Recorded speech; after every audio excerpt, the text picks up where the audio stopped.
안녕하세요. 김대비 선교사입니다. 오늘은 1대1 제자양육 암송구절 산책 중에 여덟 번째 삶으로의 세 번째 만남 성경에 대해서입니다. 오늘은 갈라디아서 2장 20절과 로마서 1장 17절입니다. 갈라디아서 2장 20절 그리고 로마서 1장 17절 우리 함께 한번 외워볼까요? 시작. 내가 그리스도와 함께 십자가에 못 박혔나니 그런즉 이제는 내가 사는 것이 아니요 오직 내 안에 그리스도께서 사시는 것이라. 이제 내가 육체 가운데 사는 것은 나를 사랑하사 나를 위하여 자기 자신을 버리신 하나님의 아들을 믿는 믿음 안에서 사는 것이라. 예. 그리고 로마서 1장 17절 복음에는 하나님의 의가 나타나서 믿음으로 믿음에 이르게 하나니 기록된 바 오직 의는 믿음으로 말미암아 살리라 함과 같으니라. 갈라디아서 2장 20절에서 이 부분은 두 부분으로 나눌 수가 있습니다. 그래서 내가 그리스도와 함께 십자가에 못 박혔나니 그런즉 이제는 내가 사는 것이 아니요 오직 내 안에 그리스도께서 사시는 것이라. 이게 앞부분이고요. 이 앞부분에 해당하는 것이 바로 내가 죽고 이 앞부분에 해당하는 것이 나는 죽고 예수로 사는 것이죠. 유기성 목사님이 늘 강조하시는 게 이거잖아요. 나는 죽고 예수로 사는 것이 되겠습니다. 예. 그래서 이 앞부분은 사실은 로마서 12장 1절하고 연결이 됩니다. 로마서 12장 1절. 그러므로 형제들아, 내가 하나님의 모든 자비하심으로 너희를 권하노니 너희 몸을 하나님 기뻐하시는 거룩한 산 제물로 드리라. 이는 너희가 드릴 영적 예배니라 그래요. 거룩한 산 제물. 여기 보면 거룩한 산 제물이 나옵니다. 예. 이 거룩이라는 게 뭘까요? 이 거룩. 네. 거룩. 여러분들 거룩하신가요? 저를 보면은 전혀 거룩하지 않아요. 근데 그래서 하나님께 물어봤죠. 저는 거룩하지 않은데 근데 레위기 11장 45절 또 베드로전서 1장 16절에 보면 뭐라고 그러냐면요. 내가 거룩하니 너희도 거룩하라. Be holy because I'm holy. 그렇게 얘기해요. 예? 그러니까 저는 전혀 거룩하지 않은데 어떻게 저한테 이런 걸 요구하세요? 그렇게 물을 때 하나님께서 저에게 쑥 넣어주신 마음이 있었습니다. 거룩은 맞아. 너는 절대 거룩하지 않아. 그렇게 말씀하셨어요. 그런데 뭐라고 그러시냐면요. 너는 절대 거룩할 수가 없어. 그래서 내가 필요한 거야. 내가 네 안에 있으면은 거룩한 내가 네 안에 있으면은 자연히 거룩하게 되는 거야. 그래서 거룩이란 말은 그다음부터는 예수가 예수가 내 안에 이거와 동의어입니다. 그래서 거룩이란 말이 나올 때마다 이렇게 바꿔 넣으셔도 무난할 정도로 거룩 예수가 내 안에 그러면 우리가 자연히 거룩해지는 겁니다. 그리고 이제 거룩한 산재물인데 재물은 사실은 죽어야 되지 않나요? 재물은 다 죽어야 됩니다. 죽어야 돼요. 근데 어떻게 산재물이 있을 수 있을까요? 네? 그러니까 막 우리를 산재물을 드리려고 그러니까 우리 있는 통째를 살아 산채로 드리려고 내가 가진 모든 재물들 또 자녀들 내가 좋아하는 것들 그거를 다 이제 드려야 된다고 생각하니까 못 드리고 있는 거예요. 그래서 물어봐야죠. 그럴 때는 하나님께 물어봐야 됩니다. 이 산재물이 뭐예요? 하고 묻는데 재물은 늘 죽어야 된다고 말씀하시는 거예요. 근데 산재물이 뭐냐? 여기에 하나님 말씀하시는데 앞에 생략된 게 있다는 거예요. 산재물 앞에. 산재물. 뭐가 생략됐냐? 저는 죽어야죠, 당연히. 나는 죽고 예수가 살아야 된다는 거예요. 예수가 산재물. 이럴 때, 이게 거룩한 산재물이 된다고 알려주시는 거였습니다. 예. 그, 그래서 이제 이 뒷부분, 이게 이제 첫 번째 파트죠. 그리고 두 번째 파트, 이 뒷부분은요.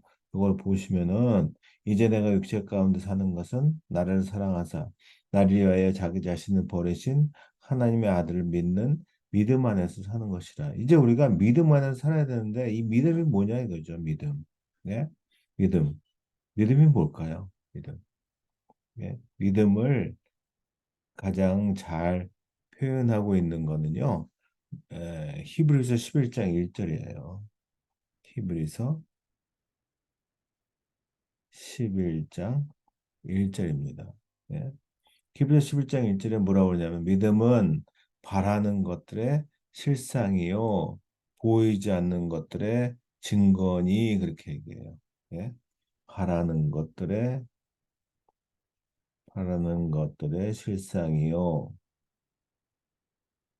보이지 않는 것들의 증거니 그렇게 얘기합니다. 예. 좀 알듯하기도 하고 모를 것 같은 그런 말씀이잖아요. 그래서 믿음이 그렇게 정확하게 디파인이 안 되고 있는 거예요. 근데 이걸 잘 묵상해 보시면요. 이 믿음을 가장 정확하게 표현하고 있는 게 저는 히브리서 11장 1절이라고 얘기합니다. 믿음은 왜냐하면 근데 이게 헷갈리는 이유는 우리의 관점과 나의 퍼스펙티브와 또 하나님의 퍼스펙티브가 섞여 있는 거예요. 그래서 내의 퍼스펙티브는요, 바라는 것들이고 보이지 않는 것들이래요. 예를 들어서 우리는 기도를 합니다. 기도를 하는데 기도를 열심히 하고 그 다음에 바라는 거 그뿐이에요. 그리고 까먹어요. 사도행전에 보면은 베드로가 이제 옥문에 갇히게 됩니다. 그러니까 그 제자들이 이제 마리아 집에 모여서 열심히 기도를 해요. 베드로가 풀려나게 기도했겠죠. 그러고 나자 지진이 일어나고 옥문이 열리고 그래서 이제 그냥 열리니까 베드로가 성큼성큼 나와서 그 제자들이 기도하고 있는 마리아의 집에 와서 문을 두들깁니다. 그러니까 거기에 있는 여종 누구죠? 로데인가요? 그 종이 나와서 이렇게 보니까 베드로가 왔거든요. 그래서 안에 가서 베드로가 왔습니다. 그러니까 그 기도 베드로가 풀려나기를 기도했던 그 사람들이 뭐라고 그럴까요? 기억하시나요? 네가 미쳤도다. 예? 방금 기도해 놓고서 기대하지 않아요. 예, 그러니까 그들은 기도했어요. 그리고 바래요. 예, 그리고 우리는 보이지 않는 것이라고 까먹는다 이거죠. 우리들의 기도하는 모습이 그렇다는 거예요. 이게 바로 나의 관점이라는 거예요. 나의 관점은 이렇게 기도하고 기대하지 않습니다.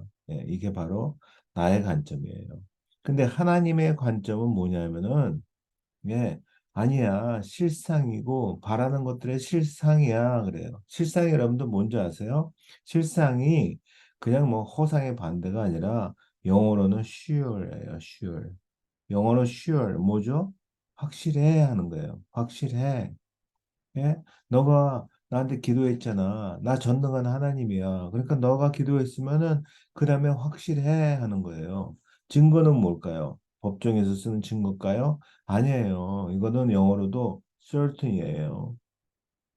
그러니까 확실히 하고 똑같은 거니까 똑같은 게 반복되니까 더 강조하는 거죠. 진짜 확실해 하는 거예요. 이게 바로 하나님의 관점이에요.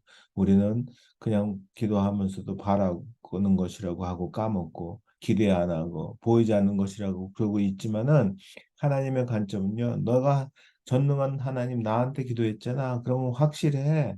진짜 확실해 하는 거예요. 그래서 믿음은 이렇게 이 우리의 관점에서 하나님의 관점으로 이렇게 옮겨가는 거, 발을 띄는 거, 그거를 우리가 믿음이라고 이렇게 합니다.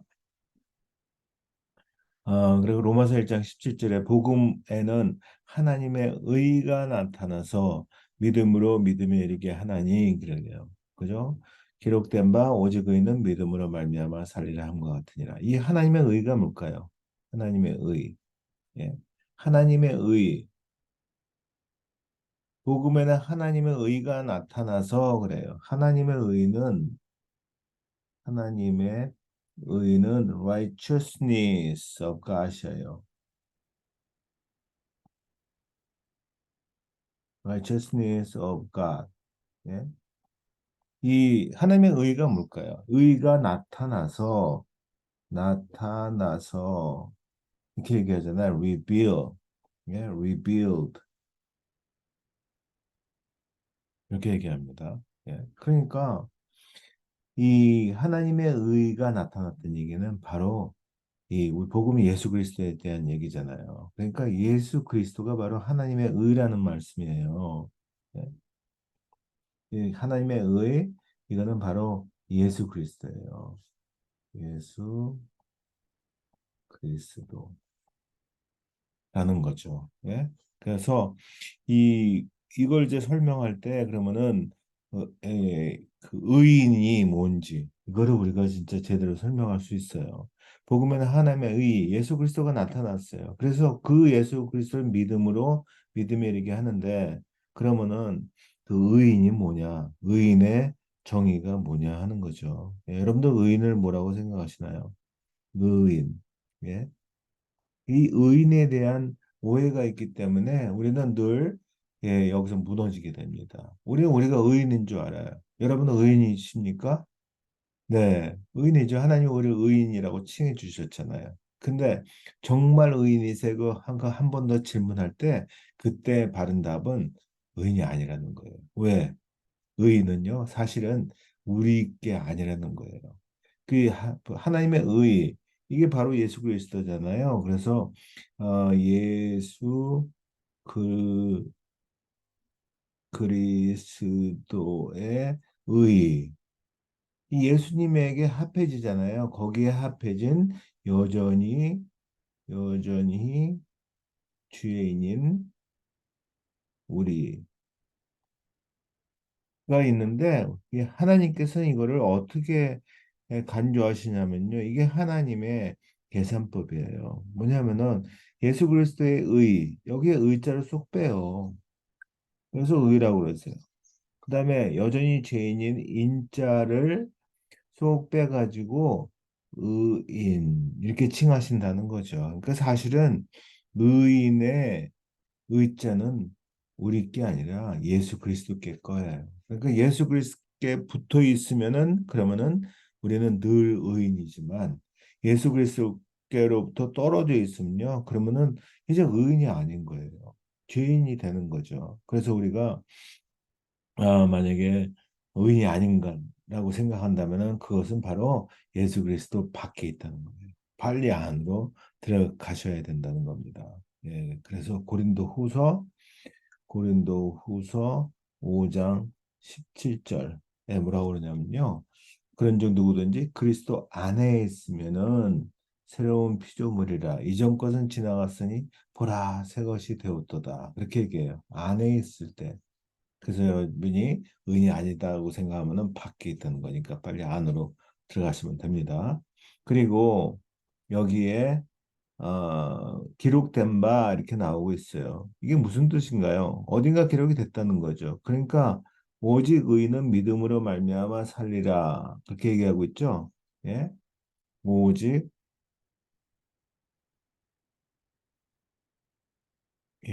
오직 의인은 믿음으로 말미암아 살리라. 이게 지금 로마서 1장 17절에 있는 내용이에요. 근데 기록된 바 하니까 사실은 이거는 오리지널이 아니라는 거죠. 예, 원조는 이 의인은 믿음으로 말미암아 살리라. 이 원조는요. 이게 아니라 바로 하박국 2장 4절이라는 거예요. 거기에 보면은 의인은 그의 믿음으로 말미암아 살리라 이렇게 얘기해요. 그러니까 여기 다른 점은 여기에 그의라는 말이 좀 더 들어간 거죠. 그래서 원조는 하박국 2장 4절이다. 이렇게 얘기하고 있습니다. 예. 여러분은 그래서 이, 이 성경에 있어서 성경은 모두 예수 그리스도에 대한 얘기잖아요. 예. 그래서 이 예수 그리스도를 믿는 믿음, 이 믿음을 아주 정확하게 알고 있으면 좋겠습니다. 하나 더 여담으로 얘기하자면은 그 이 믿음은 명사일까요? 동사일까요? 예? 명사로 보이죠? 근데 믿음은요, 명사가 아니라는 거예요. 믿음은요, 늘 움직이는 동사가 되어야 된다는 거예요. 예? 그래서 믿음이 생기는 그 과정을 보면요, 처음에 우리들의 시선이 바뀌어야 돼요. 시선이 이제 세상에서 점점 하나님으로 옮겨가는 거죠. 그러면서 그 하나님의 의미가 점점 내게 더 커지게 돼요. 의미가 바뀌어요. 의미가 바뀌면서 점점 바뀌니까 그 다음에는 그 하나님을 향한 가치가 달라지는 거예요. 옛날에는 세상의 가치가 있었는데 점점 하나님을 이 내게 더 중요한 가치가 되는 거예요. 그럴 때 이 믿음이 점점 자라게 되죠. 그래서 이거를 우리가 믿음의 여정이다. 이렇게 얘기합니다. 네. 오늘은 이것으로 마치겠습니다. 감사합니다.